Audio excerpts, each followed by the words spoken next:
আমার নাম সুমিত্রা সরকার, কোচবিহার পুন্ডিবাড়িতে বাড়ি। আমার যে পেশেন্ট ও সুমিত্রা সরকার, আমি ওর হাজব্যান্ড। পুন্ডিবাড়িতেই গাইনি ডাক্তার দেখিয়েছি। উনি বলছিলেন যে প্রথমে আমার কী কী সমস্যা ছিল ওনাকে বলছিলাম, তো উনি এতটা গুরুত্ব দেয় নাই। আমার যে শ্বাসকষ্ট ছিল অল্প অল্প, ওটা বলেছিলাম, তারপরে কোনো গুরুত্ব দেয় নাই।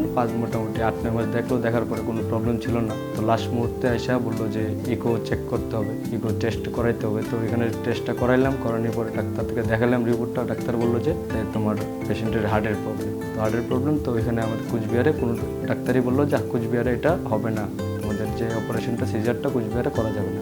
তারপরে ওইখান থেকে যে কোচবিহার থেকে বললো যে শিলিগুড়িতে আসতে, ওইখানে রিস্ক নেবে না, ওরা কিছু করবে না। তারপরে এইখানে আসলাম, এই যে শিলিগুড়িতে স্টার হসপিটাল। তারপরে এই যে ডাক্তার তমামি চৌধুরীকে দেখানো হলো, উনি যে ওটি করলেন, অপারেশন করলেন। এখন আমি ভালো আছি, সুস্থ আছি, অপারেশনের পর থেকেই ভালো আছি। এখানকার যে স্টাফ খুব ভালো, এখানকার সিস্টেমও ভালো, সব কিছুই ভালো মোটামুটি। যদি কারো প্রবলেম থাকে এখানে আসবেন, ডাক্তারগুলো ভালো, ওনাদের ব্যবহার ভালো। ডক্টর তমামি চৌধুরী তো ভগবান হলো আমার, ওনাকে অনেক অনেক ধন্যবাদ।